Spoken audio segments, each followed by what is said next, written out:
Hey everybody, this is Ryan, And this is Rob. and you're watching Frontier.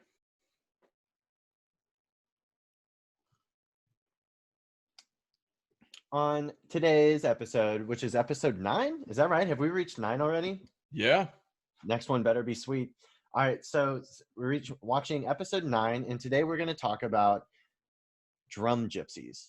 Now, this is a phrase that I had not heard of until I kind of stopped being one, and I finally got a full-time job as a teacher.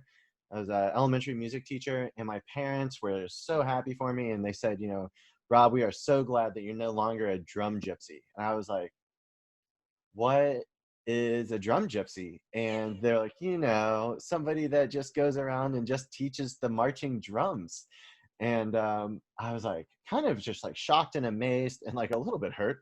I didn't realize there was like a slur for the for what I had been doing, but I guess that's like what the full-time educators called it. But I don't jokes. know. I've never heard that referred to until your parents said that. Really? Yeah. I well, so and then but the joke's on them because I still teach drums all day. I just do it with elementary kids. And I've got 30 hand drums in my classroom, and literally like I'm still a drum gypsy. So I kind of lucked out on that one. Is that like a new term for you, Ryan? Or like when did you know about that term? When you told me the story when we like first started putting this thing together. Yeah, I think that I was like a little bit disappointed to find out that there's like a connotation about being that type of a person. But I mean, like I lived that life for several years, like probably for like between going to school and while I was at school, I like held down another job, and then I would teach at 2 or 3 different like public schools and then work some independent groups at the same time. And it was just like nonstop. I mean, you're doing the same. You're like still living the dream of the drum gypsy, aren't you? Yeah, and actually, this is all I've ever done, and I've told some people that, and they're like, "What?" And I've been super supportive, or super fortunate to have supportive family, um, to help when I was in college and whatnot. But also, did the student loan game to make sure I could, pay for everything and live. But Yep. yeah, I'm still doing it, a little bit different. Obviously, normally it gets better. Luckily, knock on wood, it has gotten better over the years. But yeah, I've basically just done this for a living since Okay. college. And when you say doing this, what does that entail? Um, so for me, let me first preface this by saying Rob and I are having this conversation um, as something that sparked up a couple months ago with a student of mine going into college or getting ready to go into college, and was like, we were talking about what he wants to do in college. He's like, I kind of want to do what you do for a living. I was like, okay, let's talk about what I do for a living. So our episode today is really us just kind of talking about our experiences as the drum gypsies, and kind of the pros and cons, and not to scare anybody or to sell anybody on doing this for a living, but to just talk about it. So for me right now, I am a percussion director at a local school here in Cincinnati. And I write. And between those two things, I write marching band, percussion music, and indoor drumline shows. And between those two things, that gives me enough money to basically have a full-time living of like paying rent and my bills and being able to go out and just do life. So right now, my path, and kind of what has been my path, has been doing the writing thing and doing the like in school teaching thing. Did the lesson thing for a little while and walked away from it, just mainly because the um, area I was in was not super supportive of like lessons and whatnot. And if you don't have that kind of culture in your program, it's really hard to get kids to take lessons seriously. And I got really tired of teaching the same lesson week after week. after week, and the price that I could charge did not make it worth my time. So that's kind of what I do, or have done and still do for a living. How about yourself, Rob? Yeah, so for the longest time tried to pull the drum gypsy life, and discovered that I had to graduate college eventually. So I because I was just going part-time, like kind of enjoying, like wake up, take a couple of classes, and then spend your afternoon, spend your evening teaching front ensemble, teaching drumline. um, and I would work like any given day I was like working like 1 to 2 programs. um, and at that time, because of where I was at, I was not teaching private lessons. And I didn't start teaching private lessons until I started working in a school full time. um, but yeah, it's just like you work a lot. You work a lot, and like I would go from one area of the city up to the next area of the city. It was, in between like 5:30, and then had to report. It was supposed to be from like one would get out at 6, and the other one would start at 6. So I would like leave 30 minutes early, arrive kind of 30 minutes late, or like leave an hour early, arrive on time, sit through an hour of traffic, sit through an hour of rush hour traffic at a standstill. Sometimes it's 90, 100 degrees on the highway because it's so hot in the middle of the summer. And my truck at the time had no air conditioning. And I was just like, well, at least I'm going to teach some pit, like at least I'm doing, I chose this. This is me. Like, it's not a corporate. I'm not going to like some grocery store or something. Like this is what I wanted to do. And, but eventually it wears you out if you're not able to make enough money to pay your bills.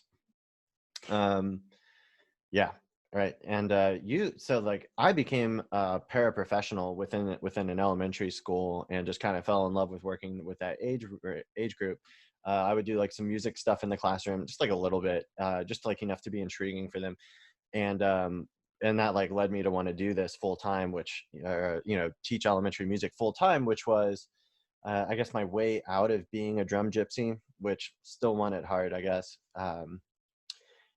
But But the nice thing has got to be about what you do, where you teach elementary school. Like you don't, like your school doesn't have marching band, so you can still kind of be a drum gypsy after the hours of like what, yeah, 7:30 to 2:30. like yeah, it was the perfect gig for me to pick up an elementary school job where I can not only teach elementary kids drums, but then after school immediately shoot off to either teach like percussion private lessons, or my pick of whatever program will hire me to work with their marching band or WGI line. So that was a blessing. That's been super sweet. And I got definitely the better end of the deal on it though. But yeah, so like how do you make this work? Is it just like is the majority of what you do like a large part of your salary the income from teaching, or income from writing? And like you still do independent groups, so like how do I do. you weigh that in? Like do you feel like guilt for working without money? Like obviously we love what we do here, but obviously also independent groups aren't like, nobody's getting rich, right? Correct. So, talking about the independent thing real quick, I think a large misunderstanding is, and this is talking about indoor drumline. This is not drum corps, because I do the independent side of drum corps, and I do indoor drumline as well. But the indoor drumline thing is, for everybody that teaches it, or just about everybody that I know teaches it, is kind of a passion project. Yeah. A lot of us kind of teach where we marched, and that's definitely my experience at Matrix. And um, our our pay is usually like, here's dinner on Saturday night, which is for me totally fine.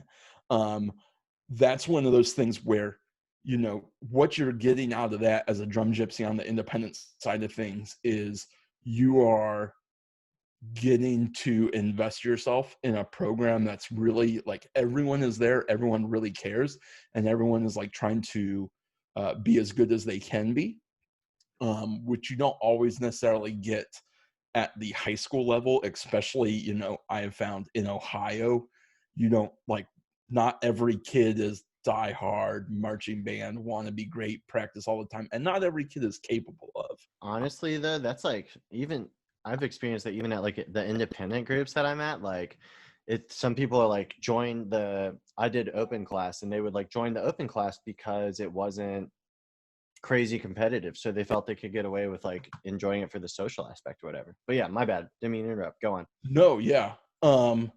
And there's definitely parts of that. I can tell you at Matrix, because I'm involved with both the World group and the Open group. Um, both groups are really competitive for spots and whatnot, and we hold both groups to the same standard. So working with both groups is it's just different students for me when it comes to that. But in terms of that and making a living as a drum gypsy, um, doing the independent stuff, it's more about like the connections that I've made in that side of things, and that being with a world-class ensemble has let me, get a stick endorsement and let me get a couple of drum endorsements, and has opened those kinds of doors to me where I can then help my other programs by having those, and help myself with those endorsements and those connections to other companies. And then on the drum corps side of things, um, it's different core to core of who gets paid what and how much. Because I know there's stories of like techs at certain corps where it's like you get $500 a week, or you get $1,000 a week for every week you're on tour. And then there's other corps where it's like you get every meal obviously provided for you, and you get a little bit of basically walking around money. And I've kind of experienced all those things because I've taught world-class drum corps, and currently I'm the front ensemble arranger and a front ensemble tech at Southwind. So I do that. But again, those are things that obviously help pay the bills a little bit, but those are, again, just connections. And like, because I've taught at Matrix and because I've taught at Southwind, I've gotten writing gigs with other schools because of those staff members, or because they were at a show that Matrix was at, and the high school that I wrote for, my high school, was at those shows, and they saw that and then came up and they're like, hey, who writes your stuff? And then they find out that I wrote the high school and just teach Matrix, and then they're like, oh, the high school stuff was really, really cool. Let's talk about writing for next year. But in terms of like money and how I make my living, I make most of my living doing the writing, which is, I think, what people don't realize when you're like, I want to teach drums. Lessons are a good way. If you're in the right area, lessons are a great way to make money teaching drums, and Rob can talk more about that. But when you're trying to do the Drum Gypsy marching band life, there's only 5 days in the week that bands can rehearse, 6 days in the week if you include Saturdays. And usually what I have found, like when I was living in Northeast Ohio, every band rehearses Tuesday and Thursday, or just about every band rehearses Tuesday and Thursday. So if everyone's rehearsing at the same time from Tuesday, Thursday, from 6 to 9, you can't really work with multiple groups unless you can work out something where you're like, all right, I'll be with you one day a week, I'll be with you another day a week. But that means you're getting less money than if you were at one group for full time, but you also don't know how much those groups can pay you. And like outside of Texas and possibly Indiana, like there's not full-time money or full-time positions in that area. There's a few here and there, but they're very limited outside of like Texas and places in Indiana. Yeah. What about you? You want to talk a little bit about like the lesson side of things? Dude, well, I mean, right now I've got it set up to where 2 nights a week I teach like 5 to 6 hours of lessons straight, and that can be a win-lose situation, right? Because like I'm up in a group. I scored a wonderful opportunity to be able to teach private lessons in a group that I used to like teach front ensemble, and I was a percussion director in. And then they a lot of the kids still take private lessons, and a lot of them can, it's like as opposed to like my old school where I used to teach, the ones here can afford private lessons like on a like student to student basis, which is like very different for me. And so because of that, everybody wants to be involved, everybody wants to learn more, and then you get everything from, everybody's paying the same price, but you wish that you could like dock the pay for the kids that practice the most, like the kids that make it absolutely worth it, where there's like Mhm. 3 or 4 of them out of a 5 or 6 hour, 2 days of 5 or 6 hours block. And sometimes those 3 or 4 change. And like sometimes I'm just like playing, we're playing the same thing on a weekly basis. And if that's on any level, like from 6th grade to 12th grade, kids just simply like won't practice. And I can't say that it's something that I've like grown into really appreciating as I like create my own curriculum and syllabus for all these kids that they're, as they follow their own paths and of interests as they go through lessons. But yeah, the lesson thing is definitely win-lose. And yeah, I don't know about you, but you've taught lessons here and there, right? Like Right. what I got a lot like kids cancel, parents cancel, and like just like any other activity, if the parent doesn't understand the importance of consistency, like at least once a month, here I am like flashing my Apple Pencil at you, like waving around, like scolding you over here. At least once a month, I've got this week where I've got like I almost wonder if they coordinate it. Like 60% of my lessons will just like day of be like, sorry, we just can't do it today. Just can't do it today.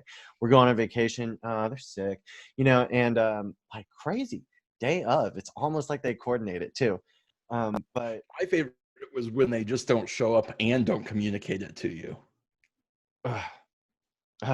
yeah, I'm too aggressive for that. I'll like reach out and be like, what's up? Where are we at? You know what though? The sweet thing about the lesson deal is that like I have not been asked to teach a front ensemble via Zoom since we hit COVID, but all of my lessons except for one transferred over to do FaceTime lessons. And I have found like ways to make it, in some aspects more effective than non FaceTime lessons. A, kids love looking at a screen. B, they spend that 30 minutes, instead of spending 30 minutes driving to my studio, they spend that 30 minutes practicing before their lesson. So they show up and they've got a clue what's going on. And that's actually kind of fantastic.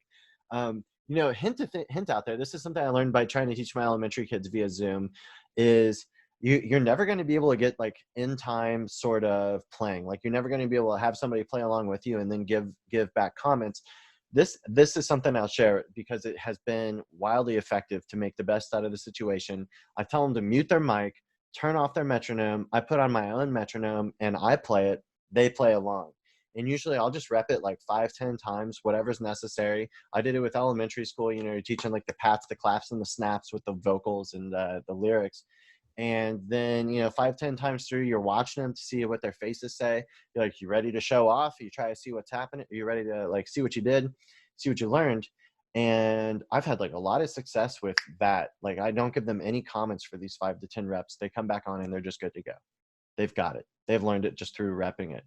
And I didn't think that was much of an option at first because I couldn't listen while they're playing along. But that time it's kind of like behind a closed door. That time that they spend just like listening to you do it and trying to match, it's actually pretty productive.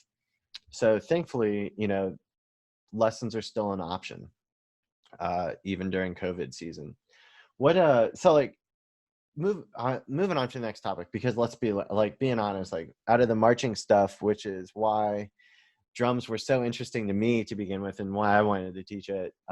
Private lessons were not why I dove into teaching drums and stuff. It was definitely because like love DCI, WGI, and the competitive side of all that. Mm-hmm. So like I've worked for some groups and some people and some directors, whatever, managers, whatever you want to call them. And you're like, I love this program. And then there are those that like don't leave you, that kind of like leave things to be desired. So like what are some things, let's talk this, like what is an ideal program to walk into? What is an ideal program to try? Like if you're trying to do the Drum Gypsy thing, like you're kind of doing it for passion, and let's be real, you're kind of doing it for money. But like if it's just like painful, at some point you kind of like you need something different. Do you have any thoughts on this? Yeah. I mean, I don't know that there's ever really an ideal program, because every program you're ever going to teach is going to be different. I've been through a number of programs. I've been super fortunate to stay at some programs for 5 years, and a couple other programs where it's like, all right, I'm here for 2 years and then I'm out. And then, you've got the one and done sometimes. Uh, I think the biggest thing, if you're watching this and you're a band director watching this, or even if you're like I want to live the Drum Gypsy life, um, you have to really enjoy. For me, one of the things is I have to really enjoy the people that I'm around. If I'm going into something and knowing that I am not going to make as much money and I'm not going to say as much money as I'm worth, because doing this life at any one given place, especially if you're not in Texas or Indiana again, you're never really going to make what you're worth. One, director's got to know that. Don't think that your drum guy is only worth, the $1,500 that you pay him for marching band or whatever. Like, you got to enjoy teaching with the people that you teach with. A big one for me is that, like, everybody's got to kind of be on the same wavelength in terms of like what we want. Are we there to really push it and try to make the kids great? Because that's one style of teaching and one experience. Are we there to like give the kids a really good experience? And if it's a competitive band, we're not worried about competition, because that's a different kind of like expectation on myself as a teacher. And then I've also taught a couple show bands where it's like I loved and still love doing the show band stuff when I can do it. Where it's like the expectation is just literally come in, have fun, and teach the kids as much as humanly possible. And in terms of the teaching side of things, I almost think you do more teaching there, because you're not worried about the quality. You're not worried about like making sure every single kid can line up every single thing, as long as it doesn't sound like drums falling down the set of stairs.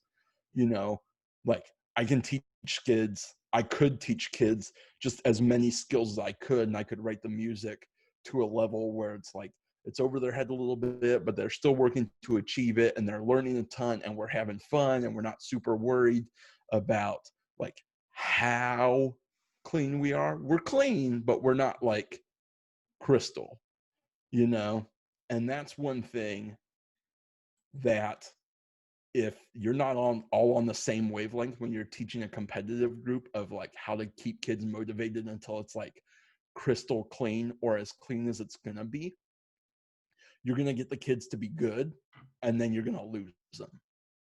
And then if the staff is the same way, it makes it really hard, at least in my experience, where it's like, all right, we're good. Yeah, you're right, but the season also started 3 months ago, and we got 3 more months to go. Like, we can be better, you know. So I think it's walking in knowing what the expectation is in a program that'll make it good, and not having that expectation randomly change on you. I've walked into programs where it's like, hey, we want to do this, and we want to be this driven, and we want to do this, and then I walk in and they're like, hey man, we're not trying to work that hard. It's like, well, that's not what you told me. Yeah. Yeah.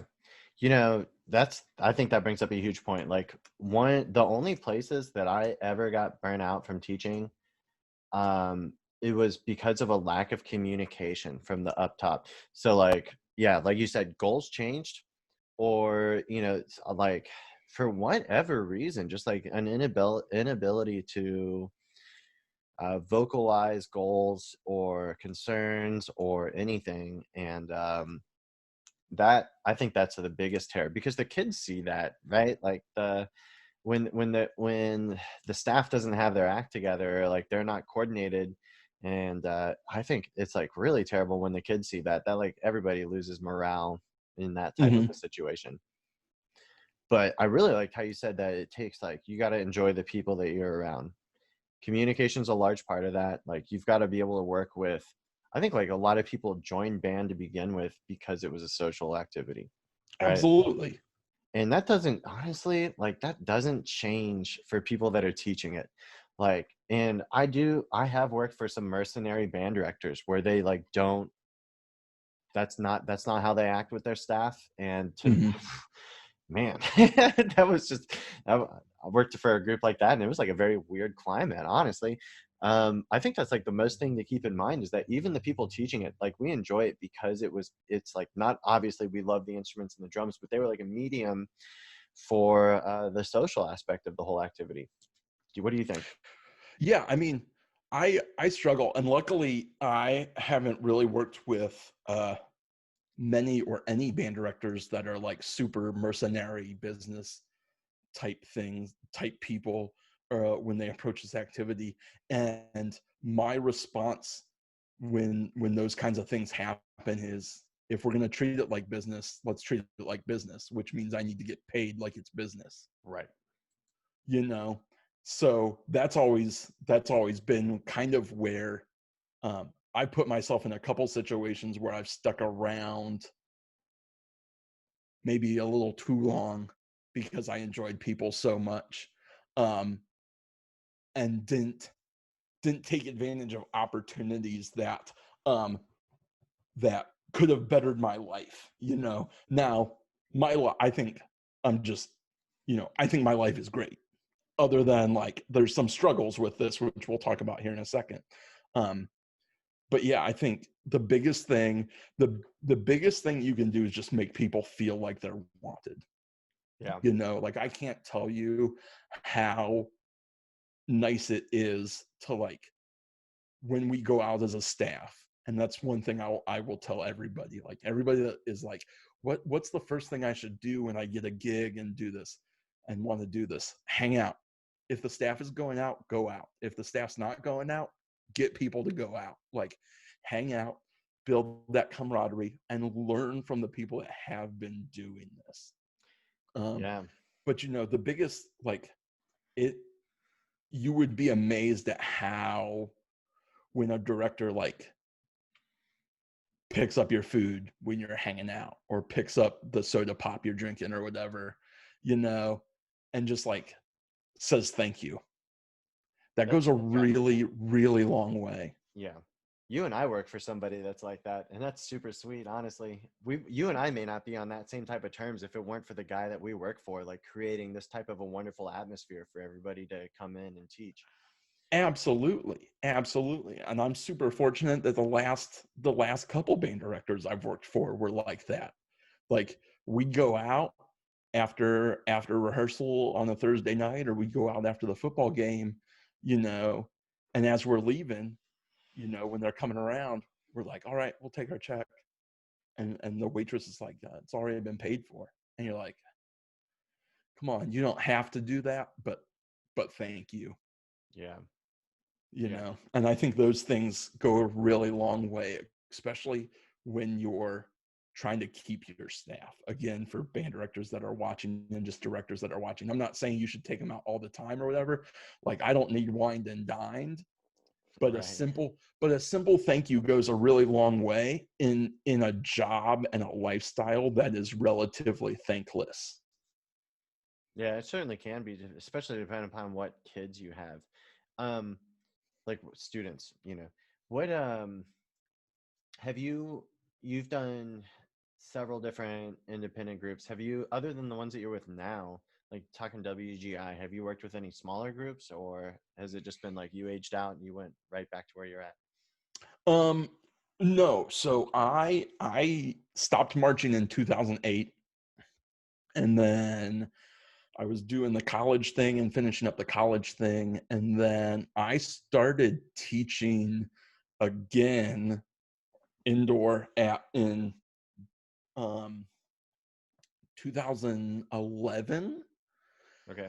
And I was teaching at a small independent A-line Notre Dame college indoor drum line up in South Euclid, Ohio. Um, and had a blast.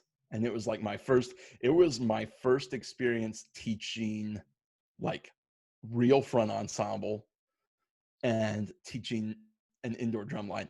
And when I say I had a blast, I learned a lot and I made a lot of mistakes, a lot of mistakes, a Yeah. lot of mistakes.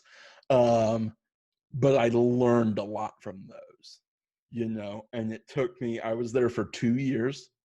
Um, and just getting that program off the ground. And then out of that came teaching Matrix, or out of that came teaching Glassman in 2012, and then being brought onto Matrix for the 2013 season. And then I've just been there since that. And then I taught a year of Phantom. Um, when the old Glassman staff kind of moved over, the Glassman percussion staff kind of moved over and did that.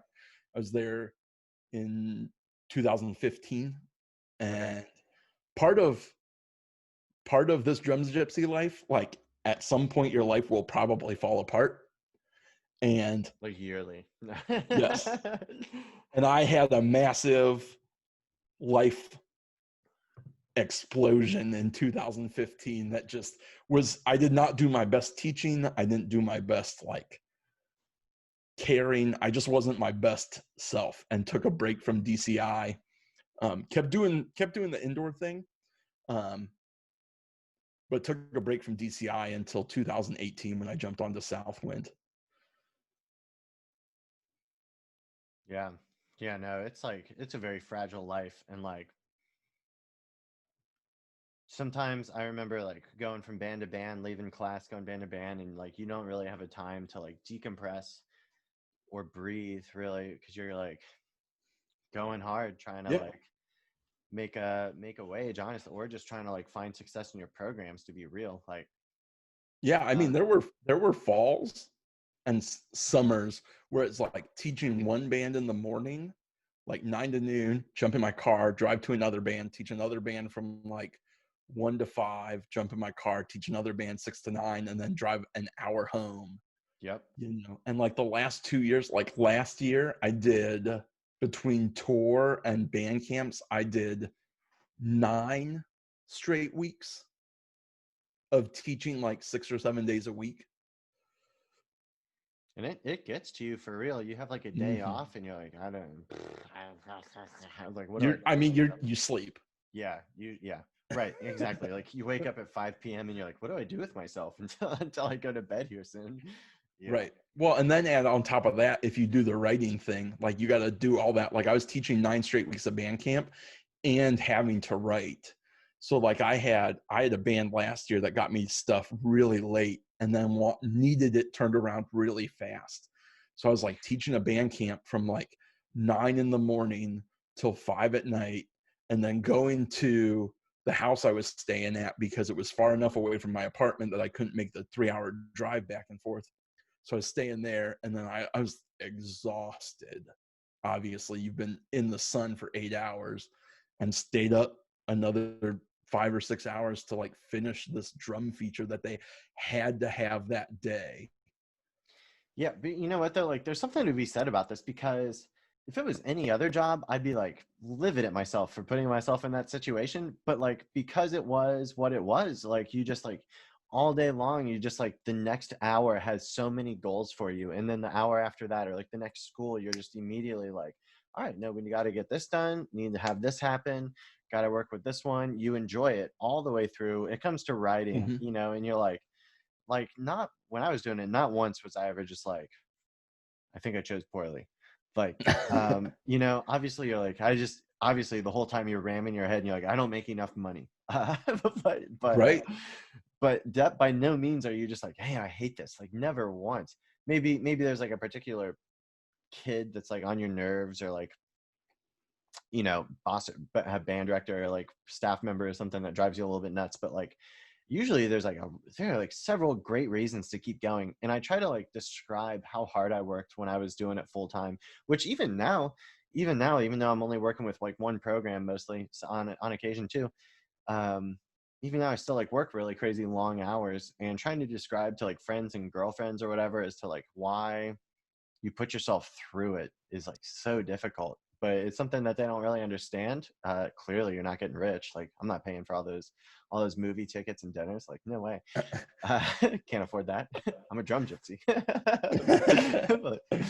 but like, what, I don't know, what do you have thoughts on that? Like, Yeah, I mean, the biggest thing is you got to realize that everybody has to realize that this is like a passion project, yeah, and when you're in this, the biggest thing I can say to like make sure that you're enjoying this, um, is keep learning and keep doing more. Like Rob said, the biggest thing is like I need to make more money, and for years that's where I was like making enough money to pay for like a, a super cheap apartment and like the few little bills that I had.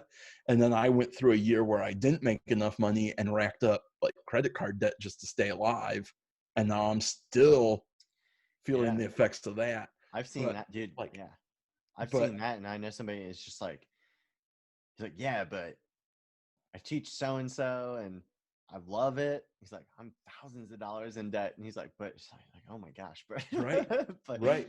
and But sometimes it's just one season or like 1 year that'll do that to that's you. what it was. That's what Yeah, it was for me. Is I took a gig for way too little money and just couldn't. I mean, I had to put everything. I mean, I had to put food on my credit card. I had to put gas on my credit card. I had to do everything, and I was driving an hour plus one direction every rehearsal, 3 days a week, fourth day for the competitions. Like, yeah, but I would tell people once you're in a situation where it's a little bit stable, and even if it's not stable right away, like you got to invest in yourself as a drum gypsy.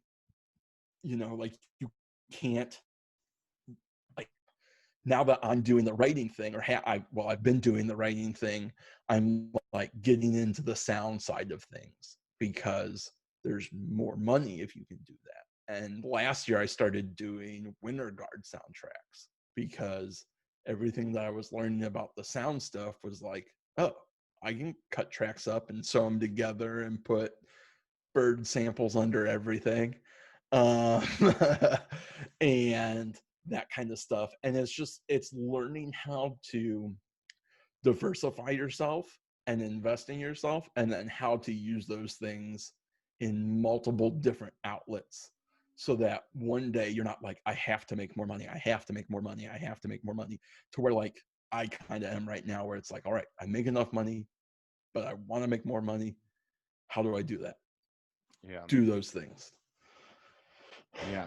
So yeah, and so let's say you reach a point to where you're capable of doing this full time, which, little preview to next episode, we're going to be talking to somebody who's made it as the drum gypsy, and he's like, very, aside from Ryan, because I think Ryan's an absolute hero for doing this as well, but like somebody who does the drum corps, does the WGI thing as a career.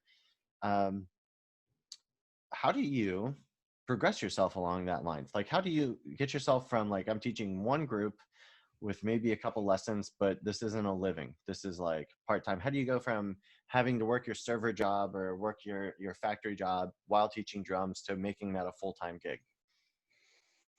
um Figure out what exactly you want to do is step one. Like for me, I knew I wanted to do the marching thing, because like you can do the concert thing, and I do concert percussion ensemble as well, not just WGI concert percussion ensemble, but like band hall, concert hall, percussion ensemble stuff. But figure out exactly what it is you want to do, and then find somebody that has done it or is doing it, because if somebody's doing it, that means anybody can do it. And then just talk to them, figure out what they did, and then latch on to somebody and meet people, talk to everybody. Like for the first 5 years that I was doing this, and I've been doing this for like 12 years now, but for the not even the first five, for the like first 10 years I was doing this out of 12, it was like, all right, who needs to be taught? I can teach it. How am I going to fit into my schedule? I don't know, but I'm going to do it. Right, yeah, And yeah, like, I'm just going to do everything I can before I collapse. yeah. And then we're going to keep going and we're going to meet everybody. And then so-and-so gets me a gig with so-and-so. And then I get onto that gig and I get onto that gig. And then what really helped is like hooking up with a design company. So you can see right here, like Rob Ferguson is the director of Matrix and he has Ferguson Design Solutions. And that hooked me up with 4 other people that design through the company. And like the fact that we can all design with each other. So like I can get a gig because the visual designer has a gig and the electronics designer has a gig that needs music written for, and this person can't do it, so we can kick it over to somebody else in the company. Like it took me a really long time, even though I marched Matrix with Rob and whatnot. Like it took me a really long time to establish myself as somebody that like he can endorse, you know? So make sure that you're doing the things on your own, to put yourself in that level, and then, or at that level. And then if you can find somebody that can endorse you, do it. And I'm not talking about like a stick endorsement. I'm talking about somebody that will like fly the flag for you, you know? And that's been the biggest, one of the biggest things for me is having him in my corner. So that's Yeah. what I would recommend, is like find somebody like that. Okay, which is like really just like business plus like network, right? Like Mm-hmm. be cool, be a person, be a person, Yeah. people person.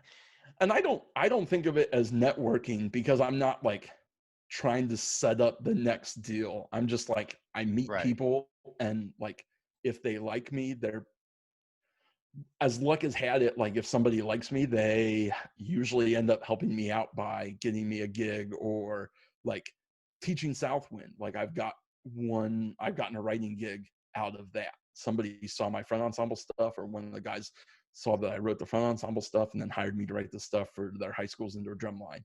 You know, I got a like I got reached out to. Unfortunately, I wasn't able to do it, but like about doing a winds group, doing the electronics for a winds group, and like those things. So word of mouth is huge, especially on the writing side of things. Yeah. Okay.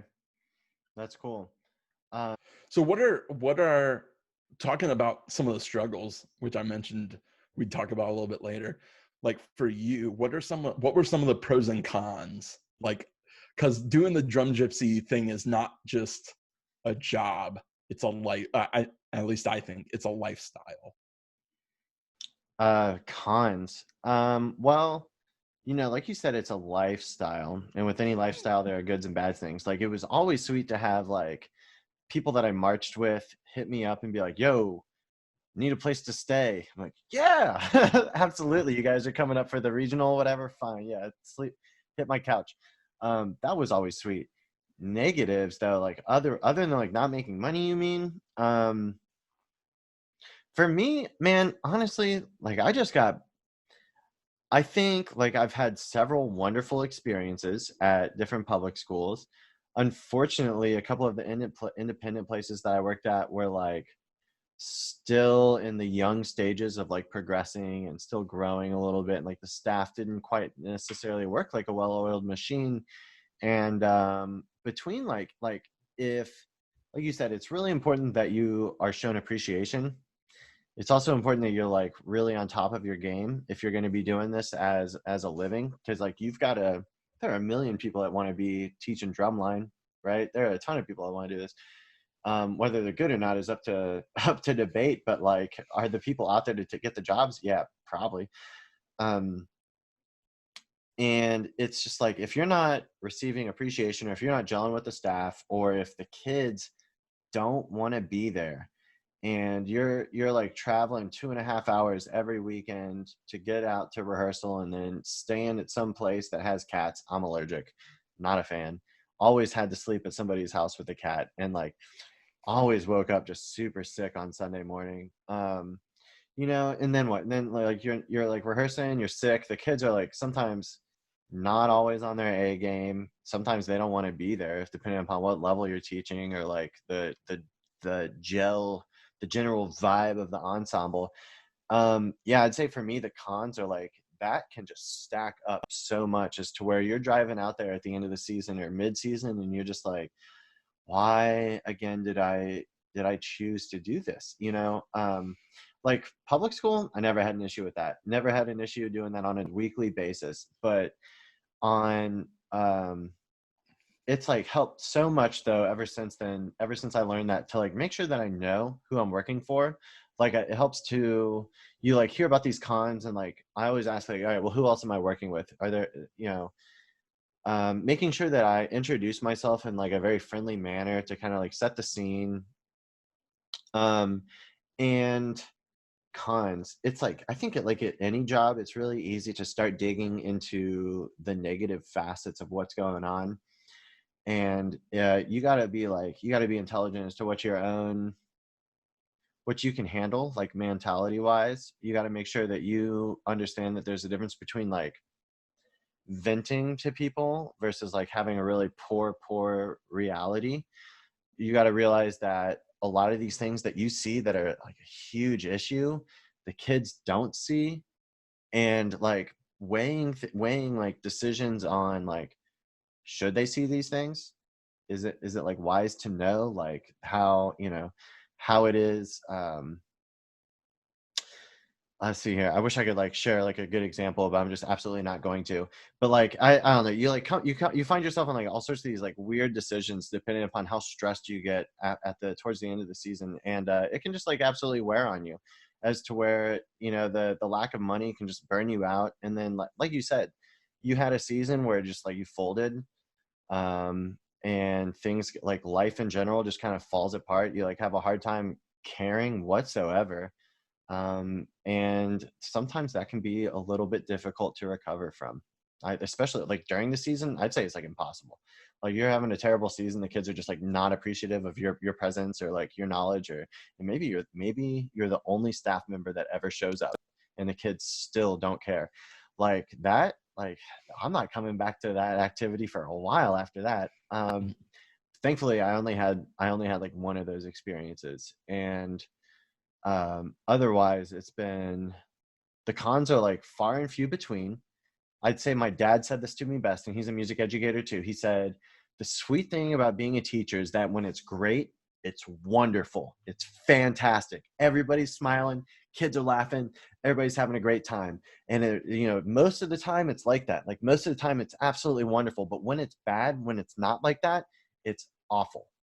There's like no in between. There's no like mediocre day, especially if you're on your A game.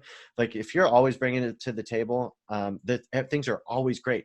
But then when it's bad, like funds get cut, electron rain days. So and so has like a personal crisis in the ensemble, and they're out for the rest of the season. All sorts of bad things happen, and when they do happen, they're not minor. It's not like a paper cut of the season. It seems so detrimental and like so huge to how the rest of your season is going to go. And yeah, I don't know. It's never just like a whatever type of a situation. It's typically ends up being a little bit of a bigger of an incident than that. Does that make sense? Did I just Yeah. like blabber for too long? No, it's all good. So now that you scared everyone away from living the lifestyle of a drum gypsy, We can edit that out. That's fine. were there any pros to that lifestyle that maybe you don't? I mean, I know you still do the part-time drum gypsy and the part-time full-time teacher. Yeah. But are there any pros that you maybe miss from doing that full-time, or any pros in general that are like, these things are good out of that lifestyle Yeah, so for you? it is sweet to be able to work in a different city and like have that experience of like everywhere you go is suddenly just like a different world. I think you would agree with me, like even when you're marching, it's just so surreal that on the weekends I disappear and I am here now. I am in this world. I am this WGI world. And then on the weekdays I go back, and life is, you like kind of live for the weekends at that point. That was huge. Again, the social aspect is huge. Like even when things can fall apart, that there are a ton of great times that preceded that. Mhm. And it took a certain level of stress for everybody if things are going to fall apart in order for them to do so. Like there are tons of laughs along the way. And even I think really those times that I had miserable experiences, I learned the most. I can say I'm just like a totally different person because of them. And thank goodness they happened, right? I would Mhm. um, never regret those things, or like taking those jobs or meeting those people, because I learned so much. And you can learn from your own mistakes. You can learn from everybody else's mistakes. I think, like, if you're trying to do this, there's no like scaring people away from this activity. Because if you want to do this, my parents tried my whole life to try to keep me from becoming a drum gypsy, and it's, to like very limited success. If somebody wants to do this, they're going to do it. They're going to like have a passion for it, and they're going to really love it. And the Mhm. small things are things that they're going to learn from and that they're going to avoid in the future. Um, Absolutely. I think that's a really good point, that if this is something that you want to do, like there are ways to do it.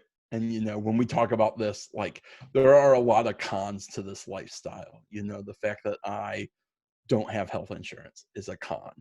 Huge You con. know, the fact that like I don't have full-time pay from like one stable place. The fact that the writing income is not stable, because any year, we're living through it now, of like groups lost their fall fundraisers. And Yeah. as soon as that happened, like I lost the group that I wrote for last fall, for this fall. And there's nothing I can do about it. I didn't do a bad job. They just literally lost a fundraiser, which was a part of their budget.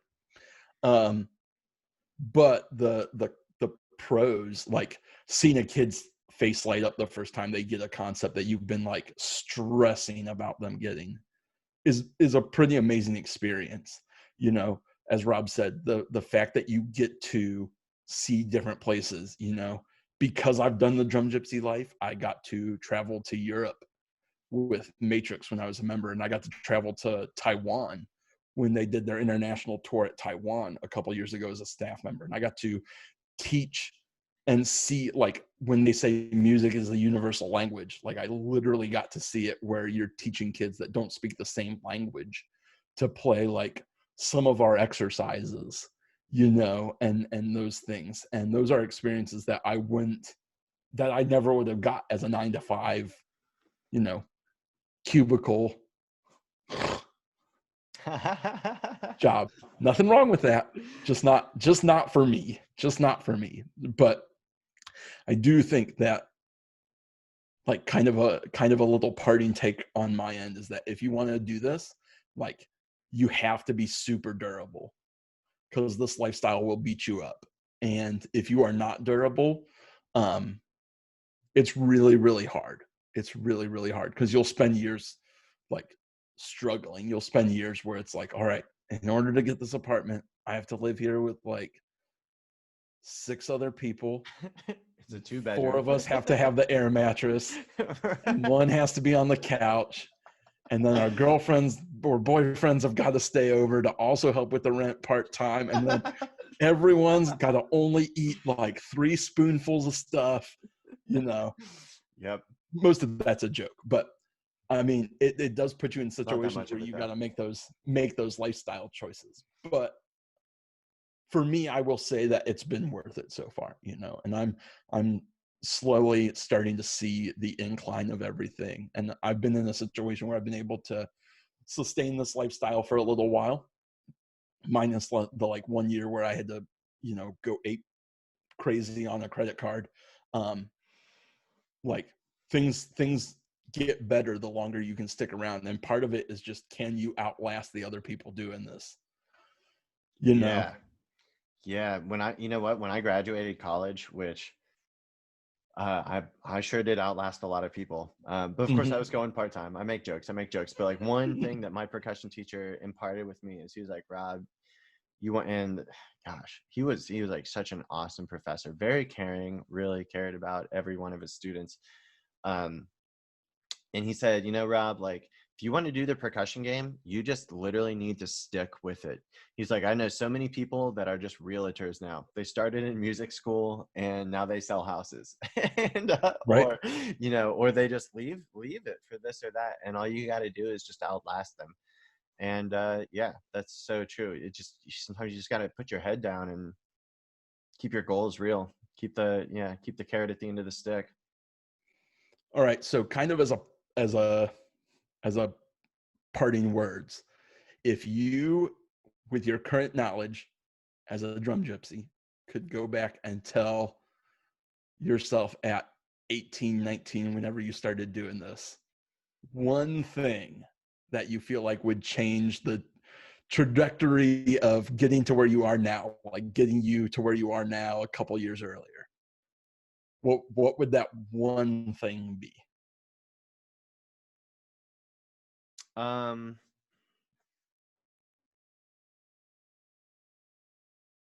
Man, dude, you hit me with you could have warned me about this question. Okay. Do you have this down? Do you already know what you would have said to yourself? I do, Okay. because You I go thought first. about this Yeah, before. you go first. All What right, would you so tell yourself at 18, 19? my one thing is learn how to market yourself. Yeah. Learn how to put together a website, learn how to do a bunch of things that you're probably at the time you're learning them going, I'm never going to need to do this. And then you're going to learn very quickly that you do have to do this. Like learning how to change timpani heads, which I did not learn in college. Learning how to jack a trailer up on a truck because you need to get to your indoor drumline show. Like learn how to market yourself and learn skills that you think you won't need. So that's really two things. Like I was gonna say those are now hold on. That's two things. put together a website, market yourself, Three things. learn how a truck works. Sorry. No. You get more than one if you want, Rob. Okay. So if I had to go back, I would tell him I would slap myself in the face and say, pick a goal. Pick a goal. Because I would just be like, yeah, I'd love to do that. I'd love to do that. I'd love to do that too, right? But like if I had just like picked one goal, be like, yes, this is what I want to do, and then like focused all my needs towards that, all my means towards that, that would have helped a lot. And from that, and really once you pick that goal, invest 100. And everybody's like, you can't go past 100%. Yeah, invest like 200% towards that goal. You do what your 100% is, and then find a way to make that 100% grow every single day. I think that's huge. Because if you want to make it happen, it's not just gonna like land in your lap. It's not gonna, it's not just gonna maybe happen. It's got to be something that you really work for in order to happen. So Absolutely. I think that's great. yeah, like I said, hindsight's 2020. Okay, you got anything else for him? No, just again, stick with it. If you're going to do it, you got to stick with it. Yeah, the rewards are huge. The amount of students that I can tell stories about is just like infinite. And staff members the same. Crazy amount of funny things have happened, and lots of laughs along the way. But we are going to have our next episode where we're interviewing somebody that's made this a career, made teaching drum corps, WGI, writing, front ensemble, marching entertainment, whatever. This is a career for them on the percussion aspect, specifically front ensemble. And we want to hear your experiences, your questions. Let us know, what are some things that that you went through being a drum gypsy? What are some things that at working a front ensemble, some struggles that you had, some things that you loved, things that you wish had changed? And what are some questions that you have about being a drum gypsy? yes, absolutely. And we can discuss it with our person who is doing the virtual drum corps, right? Our guest is the front ensemble arranger for the virtual drum corps. That's Mandarins? out because DCI doesn't exist this year. He's also the front ensemble arranger at Mandarins and Monarch. So he's on virtual drum corps. So like there's no drum corps, just like this like internet drum corps band proceeds through, and somehow he gets selected to be that one front ensemble arranger. I mean, we'll have to talk to him about that. He must be pretty sweet. All right. Send us things. You can reach us on Facebook. Send us a message, write a post, send it on our wall. You can reach us individually. I think our names are all over our web pages. You can reach hit us us on up Instagram. Instagram at, what is it, front_tier_edu. Mhm. Email us frontiered@gmail.com, and that's frontiered@gmail.com. What am I forgetting? I think that's it. Cool. Well, we'll see you guys next time. On the frontier.